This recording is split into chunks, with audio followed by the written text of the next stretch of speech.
The coffee cup shattered. Dark liquid spread across white marble like a wound.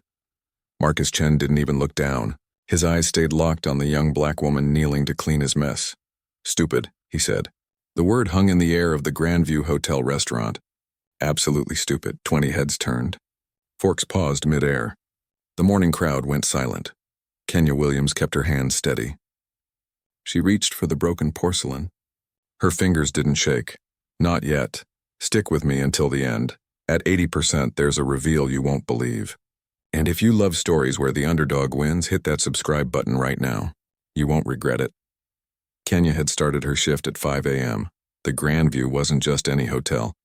It was the hotel where presidents stayed, where tech giants closed deals, where one night cost more than Kenya made in a month. She'd worked there 3 years. 3 years of perfect service. 3 years of invisible excellence. Her supervisor, Margaret, had said it that morning. "Table 12 is VIP, Marcus Chen, billionaire, be perfect." Kenya was always perfect. She'd brought his coffee exactly how he ordered it. Black, no sugar, on or 90 degrees. She'd placed it on his right side, handle facing him. She'd smiled. Polite. Professional. Then his elbow knocked it over. His elbow. Not hers. But now she was on her knees. And he was calling her stupid. "Do you even know who I am?" Marcus's voice carried. He wanted everyone to hear. "I'm about to close the biggest deal this city has ever seen. $200 million. And you—" He gestured at her like she was dirt. "You can't even serve coffee without making a mess." Kenya looked up. Just for a second, Marcus Chen was 45. Tailored suit. Gold watch. The kind of watch that could pay off student loans. His face was smooth. Confident. The face of a man who'd never been told no. Behind him sat 3 other men in suits. They weren't looking at Kenya. They were looking at their phones, embarrassed. One of them cleared his throat. "Marcus, maybe we should—" "I'm handling it," Marcus snapped. Kenya stood slowly. She held the broken cup pieces in a white napkin. Her uniform was spotless. Black vest, white shirt, black slacks. She'd ironed it herself that morning. In the apartment she shared with her grandmother. "I apologize, sir," she said. Her voice was calm. Even. "I'll bring you a fresh cup immediately." "You think that fixes it?" Marcus leaned back. "You think saying sorry makes you less incompetent?" The word hit like a slap, incompetent. Kenya's jaw tightened. Just for a moment. Then it relaxed. She'd learned that trick young. When her father left. When her mother got sick. When the world decided she didn't matter. Tighten, then release. Never let them see you break. "No, sir," she said quietly. "It doesn't fix it. But I can bring you fresh coffee. And perhaps some pastries, complimentary." Marcus waved his hand, dismissive. "Just go. And send someone competent." Kenya nodded once. She turned. She walked past table 8, where an elderly couple watched with sympathy. Past table 5, where a young mother held her daughter's hand a little tighter.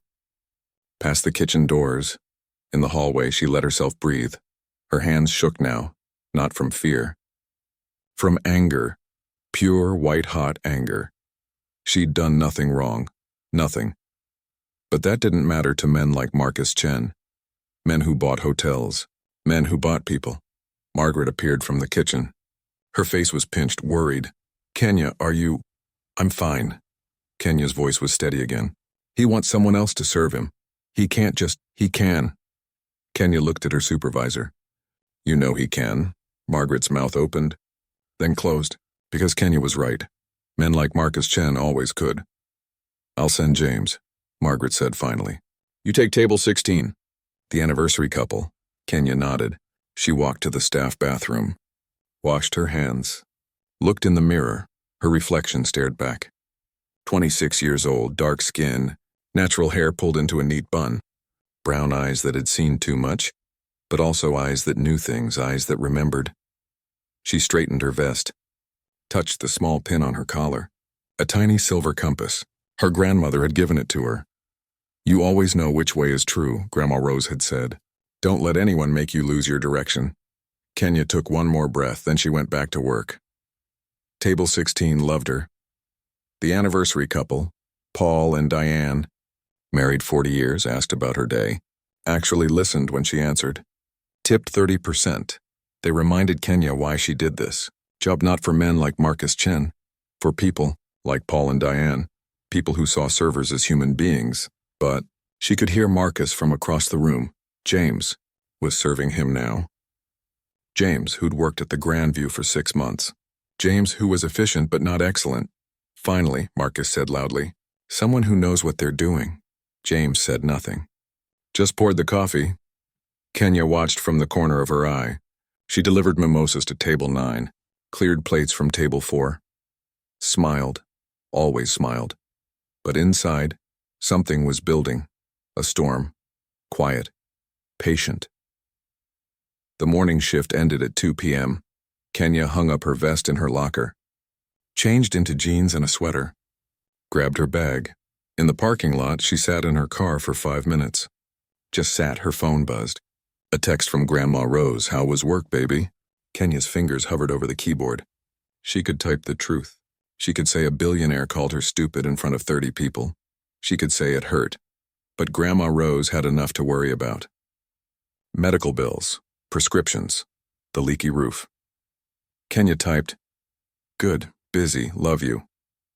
She drove home to the apartment on Fairview Street. 3rd floor, no elevator. The stairs creaked. Inside, Grandma Rose was watching her cooking show. The woman on TV was making some kind of fancy pasta. You look tired, Grandma Rose said. She didn't miss anything. 78 years old and sharp as a knife. Long shift. Kenya kissed her grandmother's cheek. Sat on the worn couch, Grandma Rose muted the TV.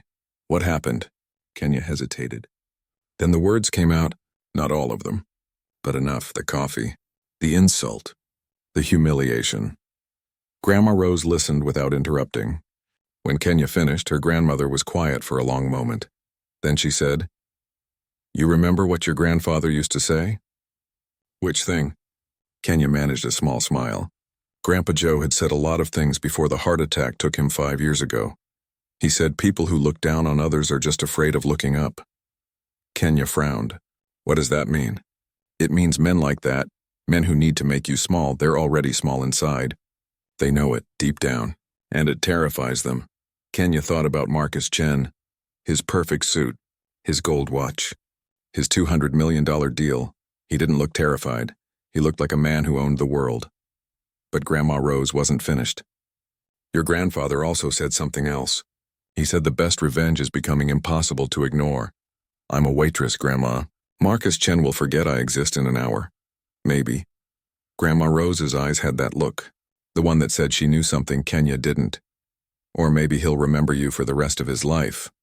Before Kenya could ask what that meant, her phone rang. Unknown number. She almost didn't answer. But something made her pick up. Is this Kenya Williams? A woman's voice, professional, clipped, yes? This is Diane Morrison. From table 16 this morning, the anniversary couple. Kenya sat up straighter. Oh, yes, hi, Mrs. Morrison. Is everything okay? Everything's wonderful. My husband and I wanted to thank you again for the lovely service. But that's not why I'm calling. A pause. I'm a lawyer, Kenya. Corporate law. I couldn't help overhearing what happened with Marcus Chen this morning. Kenya's stomach dropped. Ma'am, I really don't want to cause trouble. You didn't cause anything. He did. Diane's voice was firm. I'm calling because I want you to know something. Marcus Chen is meeting with Lancaster Industries tomorrow. They're finalizing a massive acquisition. $200 million, like he said. Okay, Kenya said slowly. She didn't understand why this mattered. The thing is, Diane continued, Lancaster Industries is very particular about who they do business with. Their CEO, Richard Lancaster, built his entire company on values. Respect, integrity, fair treatment of employees. Kenya's heart started beating faster. If Richard Lancaster knew that Marcus Chen treats service workers the way he treated you this morning, Diane let the sentence hang. Well, Richard wouldn't do business with him. Not for $200 million. Not for $2 billion. Why are you telling me this? Kenya whispered. Because you have a choice. You can let this go. Or you can make sure the right people know what kind of man Marcus Chen really is. Another pause. I'm not saying you should do anything. I'm just saying, sometimes karma needs a little help. Diane gave Kenya her number, said to call if she needed anything, then hung up. Kenya stared at her phone. Grandma Rose was watching her. What was that about? Kenya told her. Her grandmother didn't speak for a long time. Then she said, "What are you going to do?" That was the question, wasn't it? Kenya could call Diane Morrison, could tell her story to someone who might actually listen, could maybe, just maybe, cost Marcus Chen his precious deal, or she could forget it. Move on. Be professional, be invisible.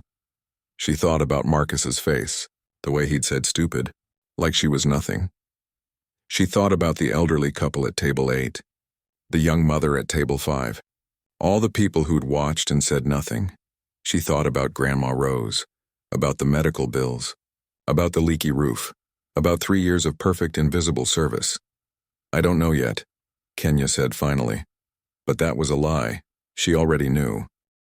The next morning, Kenya woke up at 4 a.m. instead of 5. She made coffee. Real coffee. Not the instant stuff. She sat at the kitchen table and opened her laptop. She typed, "Lancaster Industries Values." The website loaded.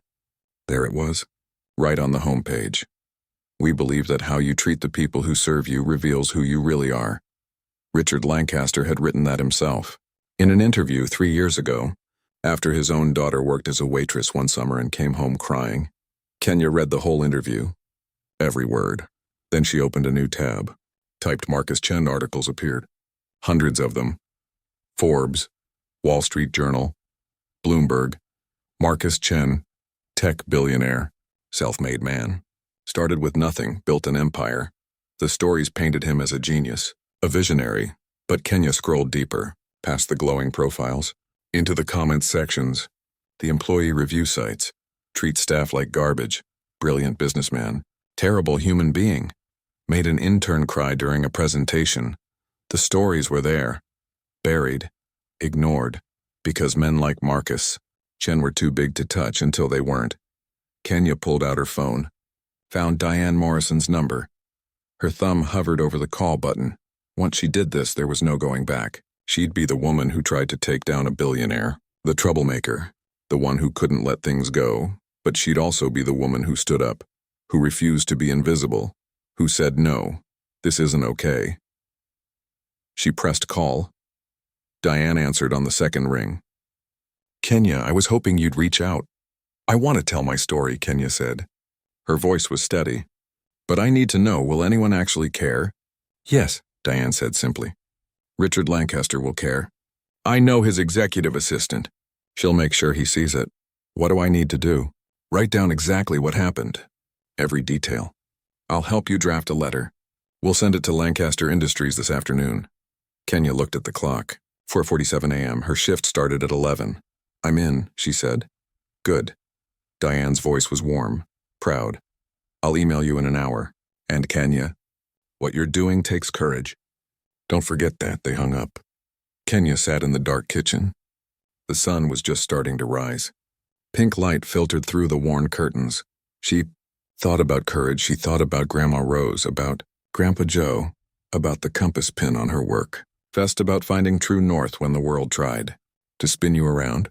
She opened a blank document, started typing. "My name is Kenya Williams.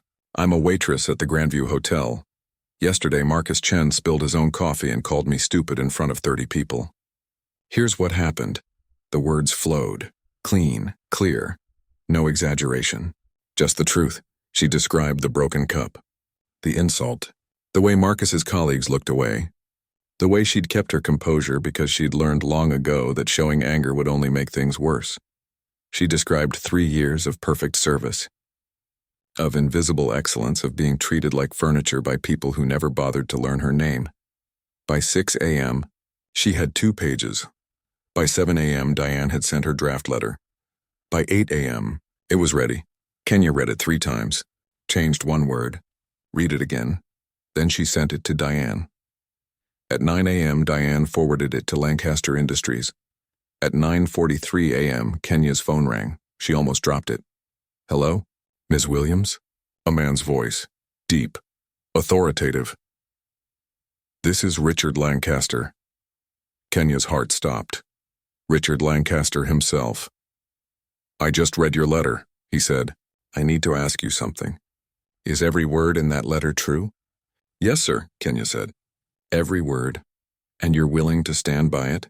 If this becomes public? Kenya thought about Marcus Chen's face. The word stupid. The broken coffee cup. Yes, sir, she said. I'm willing. Richard Lancaster was quiet for a moment. Then, thank you for your courage, Ms. Williams. I'm meeting with Marcus Chen in 3 hours. I promise you, this conversation will go very differently than he expects. He hung up. Kenya stood in her grandmother's kitchen, phone in hand, sun streaming through the windows. Something had shifted. Something had changed.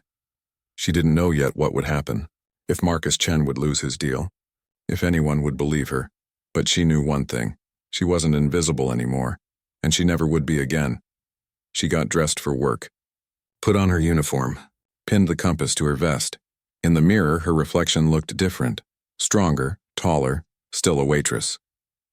Still wearing black and white, but no longer small. Grandma Rose appeared in the doorway. You okay, baby? Kenya turned, smiled. A real smile. Yeah, she said. I think I finally am. She drove to work, parked in her usual spot, walked through the employee entrance. Margaret was in the break room. She looked up when Kenya entered. You heard? Margaret asked. Kenya froze. Heard what? Marcus Chen, the deal, Lancaster Industries. Margaret's eyes were wide. Something happened. I don't know details. But Marcus is still in the building. He looks different. Kenya's stomach flipped. Different how? Angry, scared, like the world just tilted on him. Margaret studied Kenya's face. You know something about this? Kenya thought about lying, but she was done with that. I know everything about it, she said quietly. Margaret's expression changed, from confusion to understanding to something like awe. Oh my God, she whispered. Kenya, what did you do? What I should have done a long time ago, Kenya said. I told the truth. Before Margaret could respond, the door to the break room swung open. James stood there. His face was pale. Kenya, he said, you need to come to the lobby. Right now. Why? Because Richard Lancaster is here. And he's asking for you. Kenya's legs felt like water. The walk from the break room to the lobby took forever, and no time at all. James walked beside her, silent. His eyes kept darting to her, face like she was about to explode. Margaret followed 3 steps behind. The lobby of the Grandview Hotel was all marble and gold. Chandeliers hung like frozen waterfalls. Everything gleamed. Richard Lancaster stood in the center of it. He was 60. Gray hair, sharp suit. But his face was kind. The kind that came from experience, not performance. Next to him stood Marcus Chen. Marcus looked like someone had punched him in the stomach. His perfect composure was cracked. His jaw was tight. His hands were clenched, and behind them stood 5 people with cameras pressed. Kenya stopped, walking. Ms. Williams. Richard Lancaster's voice, carried, professional, warm. Thank you for joining us. Every head in the lobby turned, guests, staff, the concierge, the valet who'd just walked in. Everyone was watching. Kenya forced her feet to move. She crossed the marble floor. Each step echoed. She stopped 5 feet from Richard Lancaster. Up close she could see his eyes. Blue. Clear. Focused entirely on her. Mr. Lancaster, she said. Her voice didn't shake. She wouldn't let it. I've just finished a very interesting meeting with Mr. Chen here, Richard said. He didn't look at Marcus. A meeting where I learned some disturbing things about how he treats people. Marcus's face went red. This is inappropriate. We had a private agreement. We had a potential agreement, Richard corrected. His voice was steel-wrapped in velvet, which I've just terminated. The lobby went dead silent. Kenya's heart hammered so hard she could hear it in her ears. You see, Richard continued, still looking at Kenya, my company was built on a simple principle. How you treat people matters, not just people who can help you. Not just people with money or power. All people. He finally turned to Marcus. You failed that test spectacularly. Marcus's mouth opened, closed. He looked at Kenya. For the first time since yesterday, really looked at her. She saw it in his eyes. The calculation. He was trying to figure out how to fix this. How to spin it.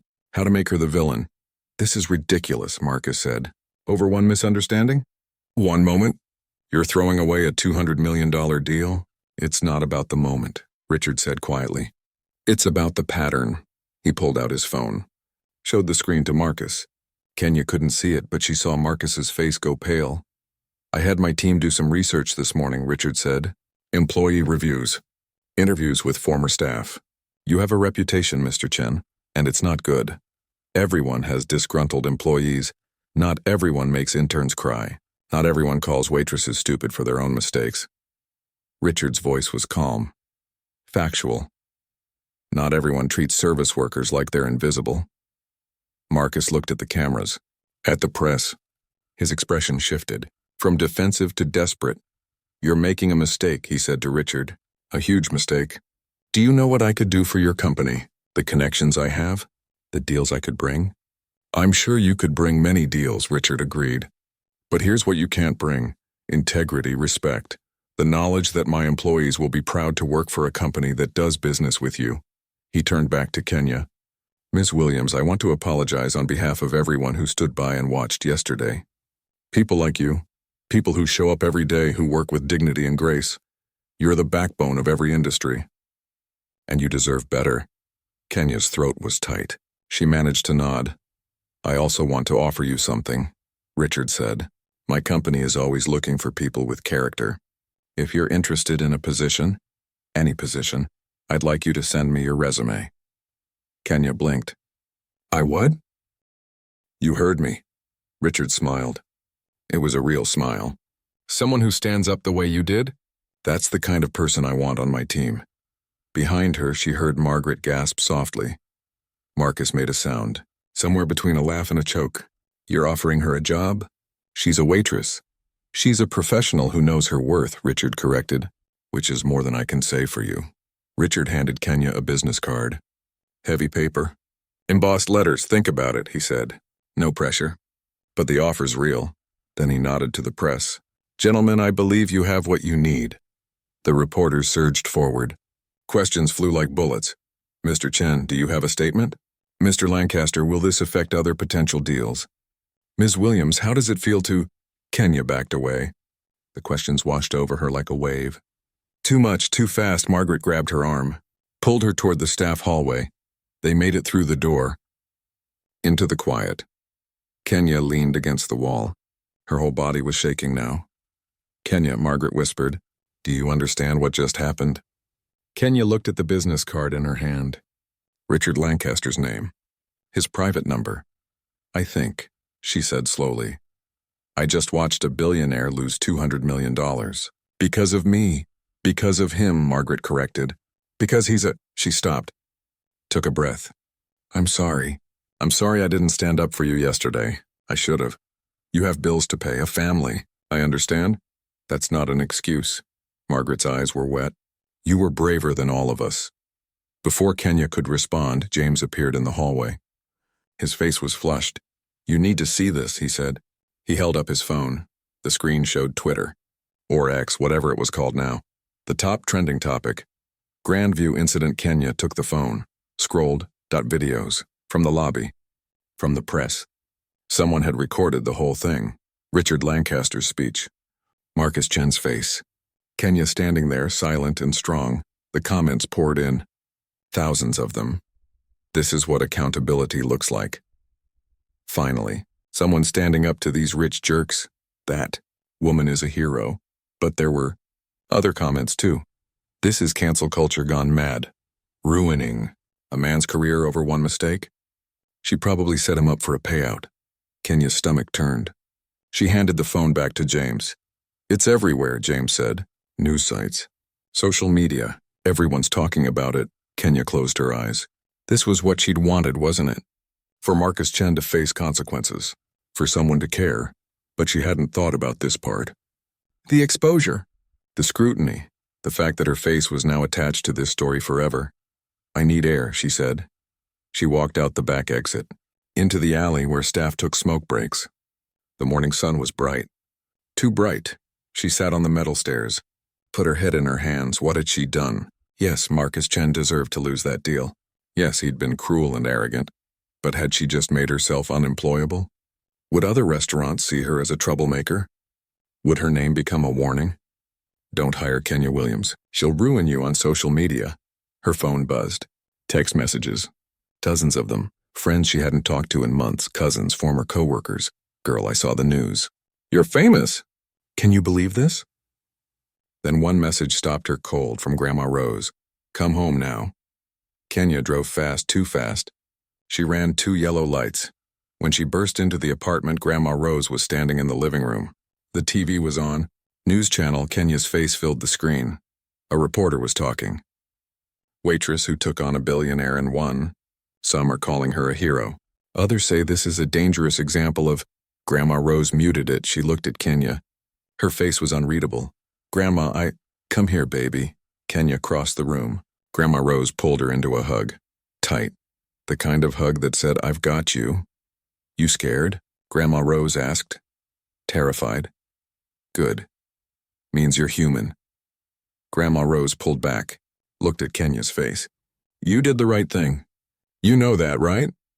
I don't know anything anymore, Kenya admitted. It's everywhere. People I've never met are talking about me. Some love me, some hate me. And I just wanted him to apologize. Men like that don't apologize, Grandma Rose said. They double down. They lawyer up. They try to make you the villain. As if on cue, Kenya's phone rang. Unknown number again, she answered. Hello? Ms. Williams, this is Bradley Thorne. I'm Mr. Chen's attorney. Kenya's blood went cold. She put the phone on speaker so Grandma Rose could hear. We'd like to discuss a resolution to this situation, the lawyer continued. His voice was smooth. Professional. Mr. Chen is willing to offer compensation for any distress caused. In exchange, we'd need you to sign a non-disclosure agreement and release a statement clarifying that the incident was a misunderstanding. A misunderstanding? Kenya repeated slowly. Yes. Heat of the moment. No harm intended. We'd appreciate your cooperation. And if I don't cooperate, a pause. Then we'll be forced to defend Mr. Chen's reputation. Vigorously. The threat was barely veiled. Kenya looked at Grandma Rose. Her grandmother's face was fierce. Mr. Thorne, Kenya said, tell Mr. Chen I'm not interested in his money or his threats. What happened, happened, and I'm not lying about it. Ms. Williams, I don't think you understand the position you're in. Mr. Chen has resources. So do I, Kenya interrupted. I have the truth. And apparently people care about that. She hung up. Her hands were shaking again. But this time it wasn't fear, it was anger, clean, pure, righteous. He tried to buy you off, Grandma Rose said. It wasn't a question. Yeah. And you said no. Yeah. Grandma Rose smiled, slow and proud. That's my girl. Kenya sank onto the couch. The adrenaline was wearing off. Exhaustion rushed in to replace it. What happens now? She asked. Now? Grandma Rose sat beside her. Now you go to work. You do your job. You hold your head up. And you let Marcus Chen worry about Marcus Chen. I don't even know if I still have a job. As if answering, Kenya's phone buzzed. Email from the Grandview Hotel. From David Chen, the general manager. Her stomach dropped. This was it. The firing, she opened it. Kenya, I want you to know that the Grandview stands behind you. What happened in our restaurant was unacceptable, and you handled it with remarkable professionalism. Your job is secure. In fact, we'd like to discuss a promotion. Please see me when you return. David. Kenya read it twice. Then 3 times. What's it say? Grandma Rose asked. I'm not fired. They want to promote me. Of course they do. You just became the most famous waitress in America. That's good PR. Kenya hadn't thought of that. The Grandview wasn't supporting her out of pure goodness. They were protecting their brand. But did the reason matter? She still had a job. Still had income. Still had stability. Take it, Grandma Rose said, reading her face. Take the promotion. Take Richard Lancaster's job offer if you want it. Take every opportunity that comes from this. But I didn't do it for opportunities. I did it because it was right. I know. Grandma Rose squeezed her hand. But that doesn't mean you can't benefit from doing the right thing. You earned this, baby. Don't let anyone, including yourself, make you feel guilty for that. Kenya leaned her head on her grandmother's shoulder. Outside, sirens wailed. The city kept moving. What would Grandpa Joe say? Kenya asked. Grandma Rose was quiet for a moment. Then he'd say you just became impossible to ignore, and that every bully needs to learn this lesson. Kenya smiled despite everything. I miss him. Me too. But he'd be so proud of you right now. Probably bursting his buttons. They sat together in the afternoon light. The TV stayed muted. Kenya's phone kept buzzing, but she ignored it. For just this moment, she let herself rest. Tomorrow she'd face whatever came next. The interviews. The scrutiny. Marcus Chen's lawyers. But right now she was just Kenya. Granddaughter. Waitress. Woman who'd said no to being invisible.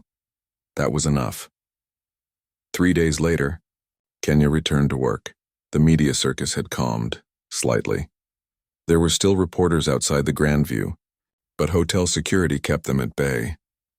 David Chen's office was on the second floor. Plush, expensive. He was Chinese-American, 40, sharp dresser. He'd always been polite to Kenya, but distant.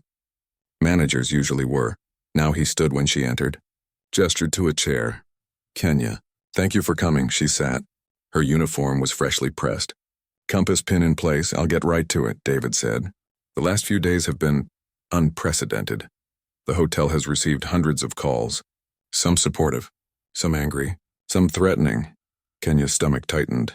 Threatening? Marcus Chen's supporters. His business associates. People who think you've unfairly damaged his reputation. David held up a hand. We've forwarded everything to the police, and our legal team is prepared to defend you if necessary. Why? The question slipped out before Kenya could stop it. Why defend me? I'm just a waitress. David's expression shifted. Something like shame crossed his face. Because we should have defended you 3 days ago, when it happened. He leaned forward. I've read the reports. I've watched the footage. Marcus Chen was wrong. Completely unequivocally wrong. And you were right to speak up. Kenya didn't know what to say. I'm offering you a position as training supervisor, David continued. You'd be responsible for onboarding new staff, teaching them our standards, making sure they understand that every guest and every employee deserves respect. It was a promotion. A real one. More money. Less time on her feet. But there was something else in David's tone. Something that made Kenya's skin prickle. What's the catch? She asked. David smiled. It wasn't quite genuine. No catch. But I will ask one thing. We've had several media requests for interviews. I'd appreciate if you coordinated with our PR team before accepting any. There it was, they wanted to control the narrative. To make sure Kenya said the right things. Didn't make waves, and if I want to tell my own story? Kenya asked. In my own words? Then we'd prefer you waited until things calm down. So I should be quiet. I'm asking you to be strategic. David's voice was careful. You have a platform now. Use it wisely. Kenya thought about Grandpa Joe, about finding true north. I'll consider the promotion, she said. Can I have time to think? Of course. Take a week. David stood, extended his hand. For what it's worth, Kenya, I'm sorry. For what happened. And for not speaking up sooner. She shook his hand. His grip was firm, professional, but his eyes were calculating. Kenya left the office, walked through the hallways. Back to the locker room, Margaret was there. She looked up when Kenya entered. How'd it go? He offered me a promotion. Training supervisor. Kenya, that's amazing. Maybe. Kenya sat on the bench. Or maybe it's a leash. Keep me close. Keep me controlled. Margaret sat beside her. What do you want to do? Kenya pulled out Richard Lancaster's business card. She'd carried it everywhere for 3 days. The edges were worn now. I want to call him, she admitted. I want to hear what he has to say. Then call him. What if it's worse? What if he wants the same thing? To use my story for his company's image? What if it's better? Margaret countered. What if he actually means it? Kenya stared at the card. The embossed letters. The private number. I'm scared, she whispered. Good, Margaret said. Means it matters. Kenya pulled out her phone. Dialed before she could change her mind. 2 rings. Then, Richard Lancaster. Mr. Lancaster, this is Kenya Williams. Kenya. His voice warmed immediately. I was hoping you'd call. How are you holding up? Honestly, I'm overwhelmed. I imagine you are. You've been through quite an ordeal. A pause. Have you thought about my offer? I have. But I need to understand something first. Why me? You don't know me. You don't know if I'm qualified for anything beyond serving tables. You're right, Richard said. I don't know your qualifications, but I know your character. And in my experience, character is harder to teach than skills. Kenya's throat tightened. That's generous. But it's also a risk.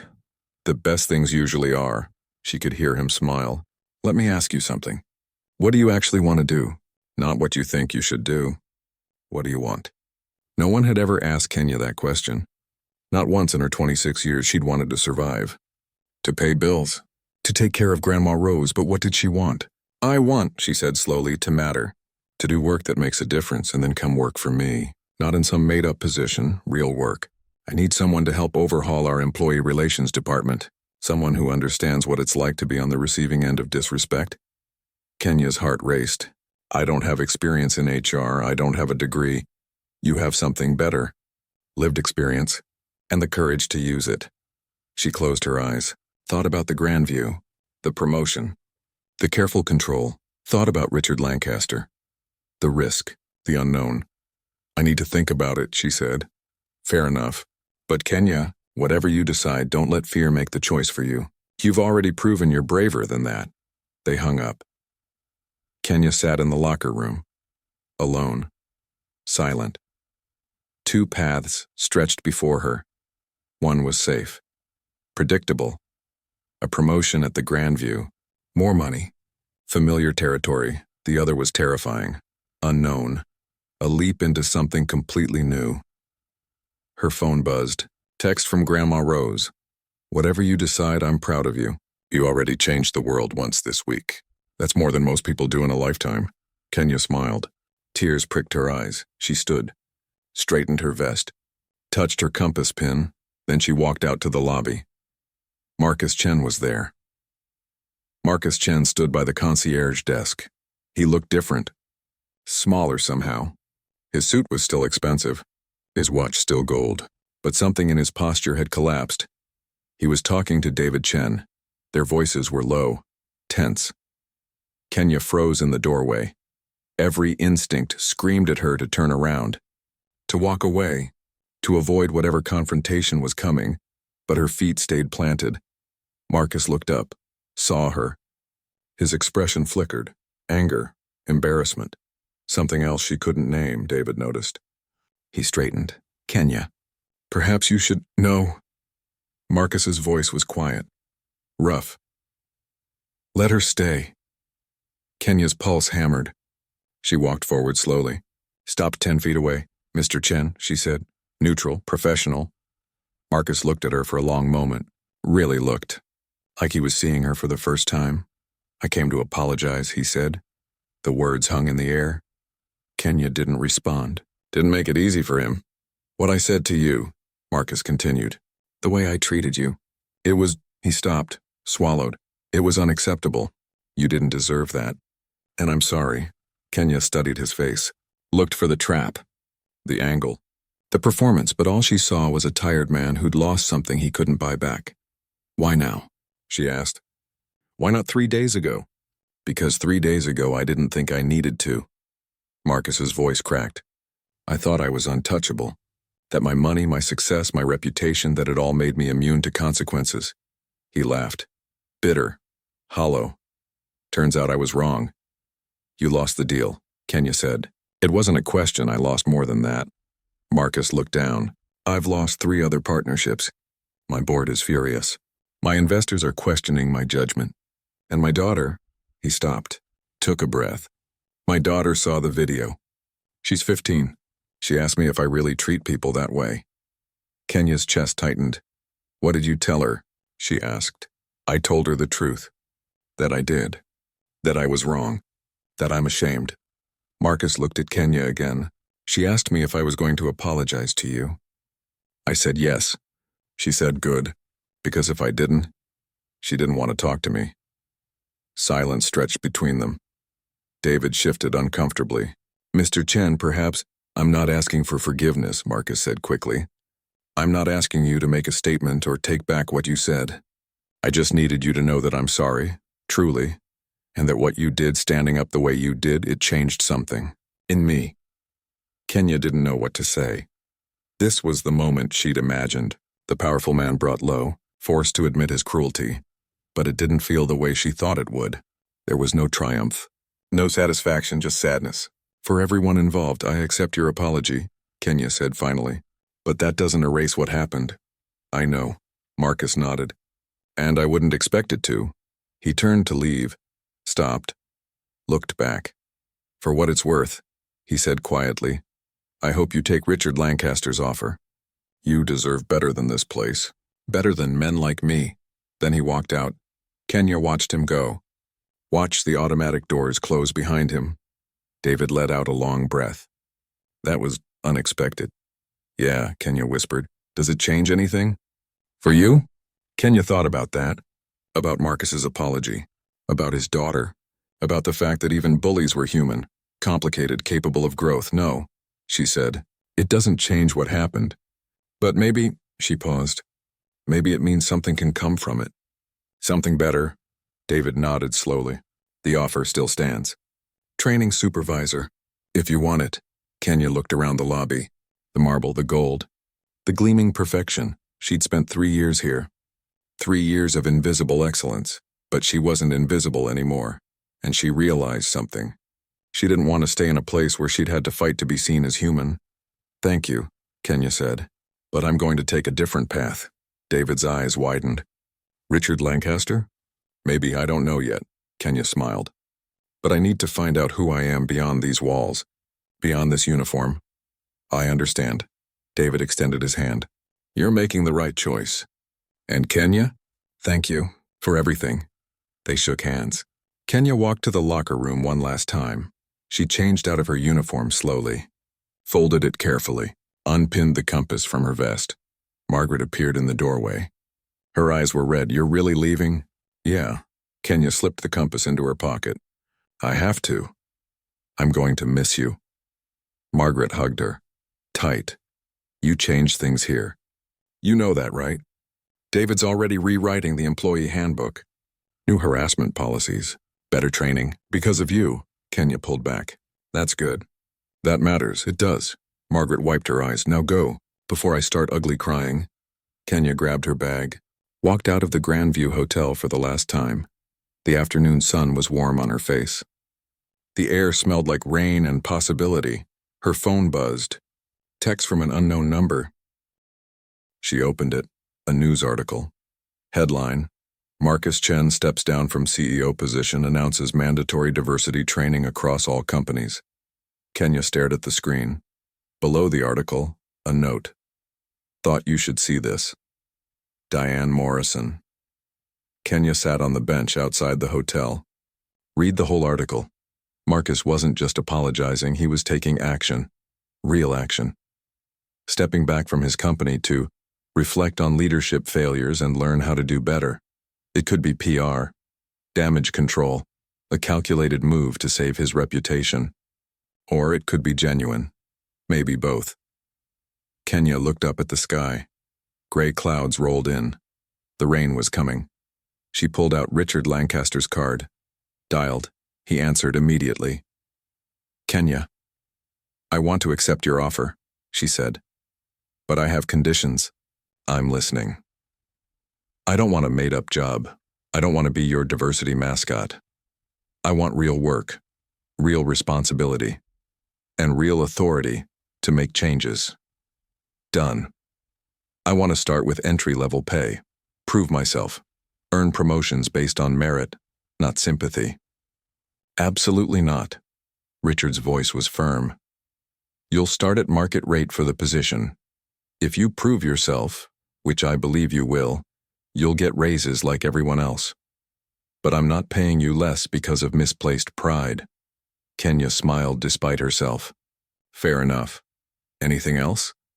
Yes. Kenya took a breath.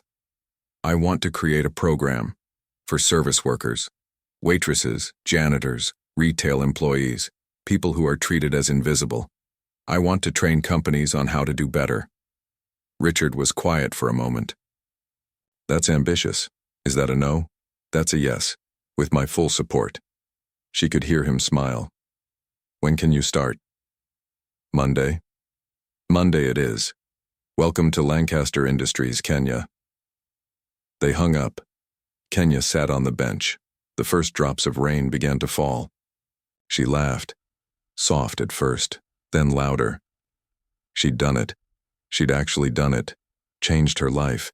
Changed Marcus Chen's trajectory. Changed the conversation. All because she'd refused to be small. Monday morning, Kenya stood outside Lancaster Industries headquarters. The building was glass and steel. Modern. Intimidating.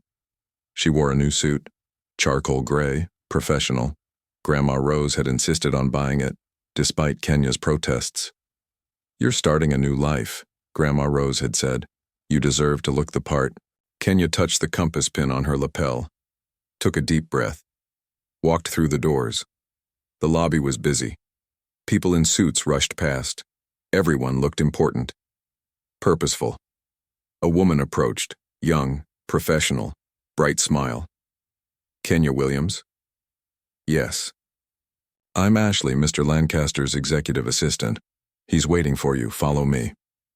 They rode the elevator to the 15th floor. Ashley talked the whole way about the company, the culture, the benefits. Kenya barely heard her. Her heart was beating too loud. The elevator doors opened. Ashley led her down a hallway, stopped at a conference room. "He's inside," Ashley said. "Good luck.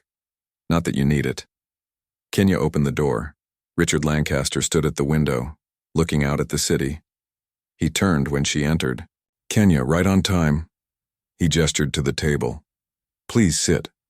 Kenya sat. The chair was leather, comfortable. Richard sat across from her, folded his hands. "First day nerves?" he asked.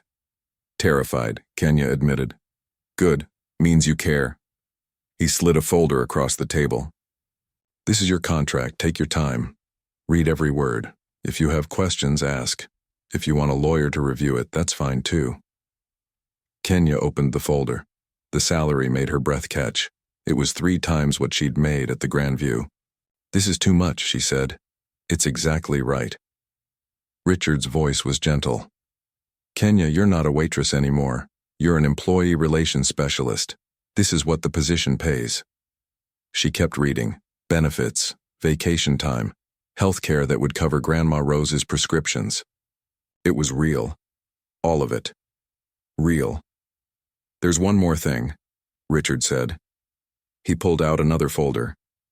"I took the liberty of setting up a meeting for you this afternoon with the heads of 5 major hotel chains. They want to hear about your training program idea." Kenya's head snapped up. "Already?" "Word travels fast. When they heard I'd hired you, they called me. Apparently the Grandview's new policies are getting attention. Other companies want to do the same." Richard smiled. "You're not just changing one company, Kenya. You're starting a movement." Kenya's hands trembled. She set them flat on the table. "I don't know if I can do this," she whispered. "You already did the hard part," Richard said. "You stood up when it mattered. Everything else is just details." Kenya looked at him. This man who'd believed her, who'd taken a chance, who'd walked away from $200 million because character mattered more than profit. "Why?" she asked. "Why does this matter so much to you?" Richard was quiet for a moment. Then he said, 20 years ago, my father worked as a janitor. He was an immigrant, spoke broken English. People treated him like he was stupid, like he was nothing. He looked down at his hands, but he was brilliant. He learned English by reading technical manuals, taught himself engineering, eventually started his own company." Richard looked up, but he never forgot how people treated him when they thought he didn't matter.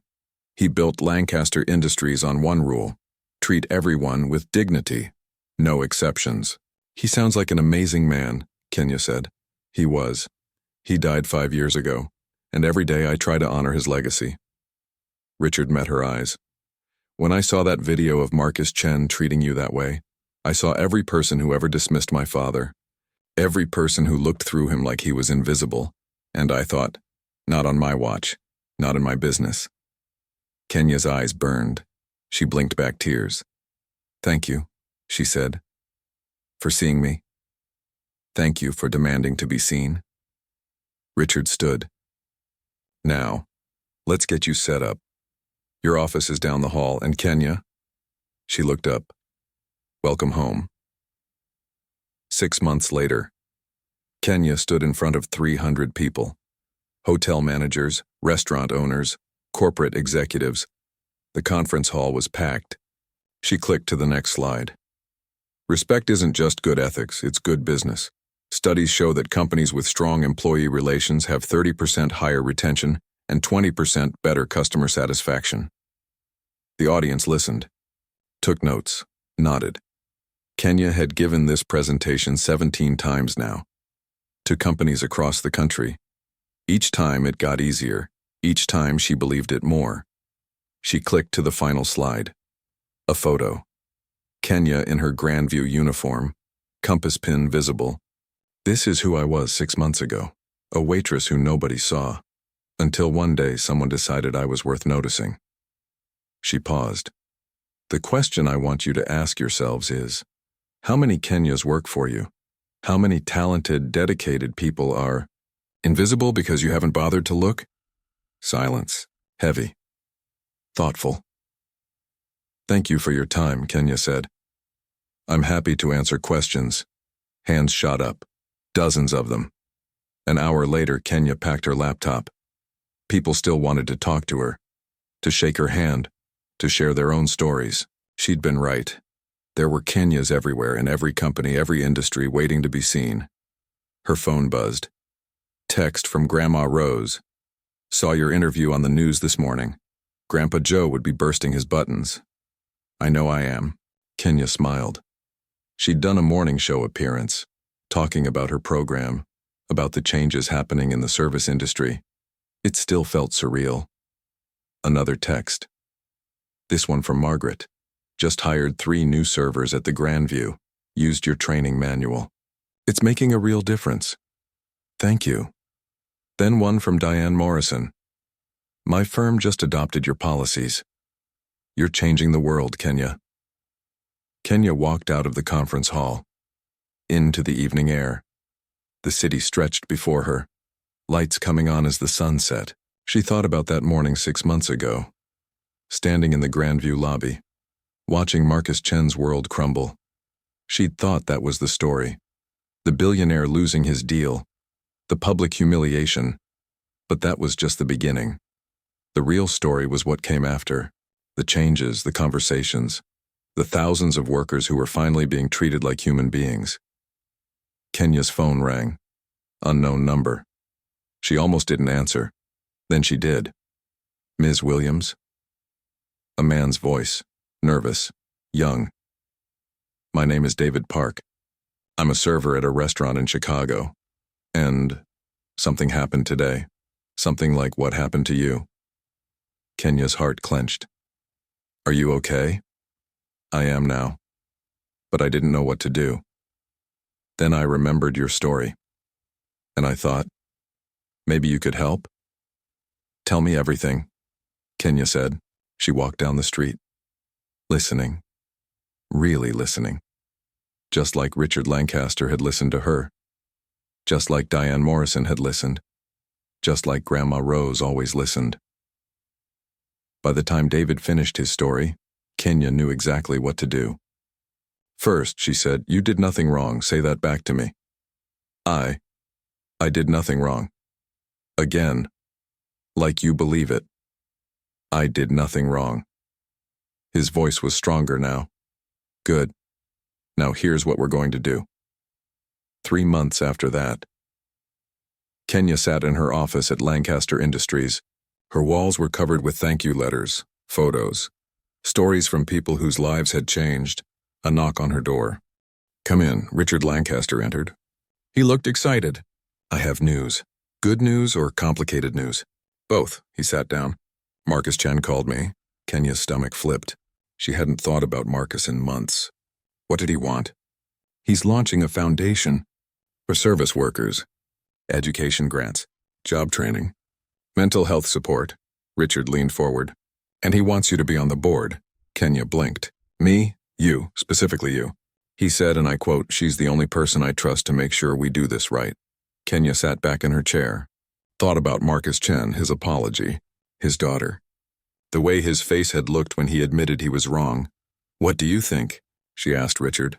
I think, Richard said carefully, that people can change if they're willing to do the work. And I think Marcus is trying. Is this PR? Probably some. But does that matter if the foundation actually helps people? Kenya thought about David Park in Chicago, about the dozens of other calls she'd taken, the emails, the messages from people who were still invisible. Still fighting, I'll do it, she said, on one condition. The foundation has to be run by service workers. People who've lived it, not just wealthy people feeling charitable. I'll make sure Marcus knows, Richard stood. You know what's funny? 6 months ago you were serving coffee. Now you're consulting with billionaires on how to treat people with dignity. Life's weird, Kenya said. Life's beautiful. Richard smiled. Your grandfather would be proud. After he left, Kenya sat alone in her office. The sun was setting. Golden light streamed through the windows.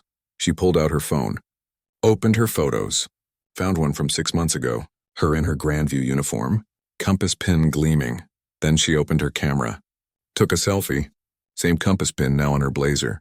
Professional, confident, seen. She posted both photos side by side, typed a caption. 6 months ago, a billionaire called me stupid for his mistake. Today, I'm helping rewrite how companies treat their employees. The lesson? Your worth isn't determined by how others see you.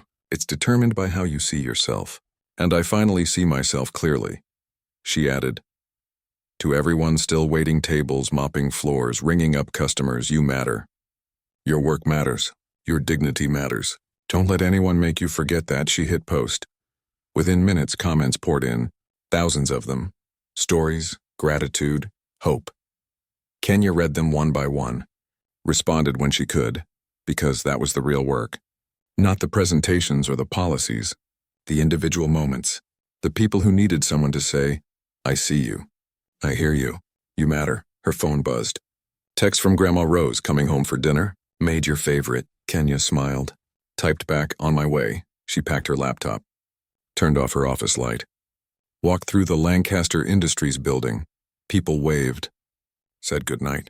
Said her name, not waitress, not server, not invisible Kenya. She drove home to the apartment on Fairview Street. 3rd floor. No elevator. Stairs that still creaked. But now she was saving for a house. For her and Grandma Rose, a place with no stairs. With a porch. With room for both of them to breathe. Inside, Grandma Rose was in the kitchen. The smell of pot roast filled the air. There's my girl, Grandma Rose said. How was work? Good, really good. Kenya kissed her grandmother's cheek. Marcus Chen wants me on his foundation board. Grandma Rose turned down the stove, looked at Kenya, and I said yes. With conditions. That's my Kenya. Grandma Rose smiled, always knowing your worth. They ate dinner together, talked about everything and nothing. About Grandma Rose's doctor appointment, about the leaky roof that Kenya could finally afford to fix, about the future. After dinner, Kenya stood on the small balcony, looked out at the city. 6 months ago, she'd been invisible, a waitress nobody saw, nobody valued, nobody remembered. Now she was Kenya Williams, the woman who stood up, the woman who changed things. But the truth was simpler than that. She'd always been Kenya Williams. She'd always had worth. She'd always mattered. The only thing that changed was that she finally believed it, and that belief had changed everything. Epilogue 1 year later. Kenya stood backstage at a TED conference. Her hands were sweating. Her heart raced. You're on in 2, the stage manager said. Kenya nodded, touched her compass pin, took a breath. The curtain opened. She walked onto the stage. The lights were blinding. The crowd was enormous. She found her mark, looked out at thousands of faces. My name is Kenya Williams, she said. Her voice was steady, strong. And I used to be invisible. She told her story. All of it, the coffee cup, the insult, the decision to stand up, the aftermath. She talked about Marcus Chen, about Richard Lancaster, about Grandma Rose and Grandpa Joe, about finding your compass when the world tries to spin you around. The truth is, she said, we all have the power to change things. Every one of us. Every single day. By how we treat people, by what we choose to accept, by whether we stay silent or speak up. She paused. Let the words settle. 1 year ago, I was a waitress cleaning up a mess I didn't make. Today, I'm standing on this stage because I refuse to accept that I didn't matter. She looked directly at the camera, at everyone watching, at every person who'd ever felt small. You matter. Your work matters. Your dignity matters. Don't wait for permission to believe that. Don't wait for someone else to see your worth. See it yourself. Stand up, speak up, and watch what happens. The crowd erupted. Standing ovation. Applause that shook the room. Kenya stood there, breathing, present, seen, and she thought, this is what Grandpa Joe meant. The best revenge isn't getting even. It's becoming impossible to ignore. It's becoming yourself. Fully, completely, unapologetically. It's knowing your true north and following it. No matter who tries to stop you. Kenya walked off stage. Her phone was already buzzing. Messages, calls, interview requests. But there was one message that mattered most. From Grandma Rose, watched it live. Cried the whole time. You did it, baby. You really did it. Kenya smiled. Typed back and we did it. You, me, and Grandpa Joe. She put her phone away, walked out into the evening air. The world was different now. Not perfect. Still broken in 1,000 ways, but a little bit better. Because one woman refused to stay invisible. Because one woman knew her worth. Because one woman said no. And sometimes, that's all it takes to change everything. If this story moved you, I'd love to hear about it. Subscribe for more stories about everyday heroes who refuse to be invisible. About underdogs who win. About the quiet power of standing up, and tell me, what would you do in Kenya's position? Have you ever had to choose between staying silent and speaking up? Drop your story in the comments because every voice matters, including yours. See you in the next story. Until then, know your worth, and never ever let anyone make you forget it.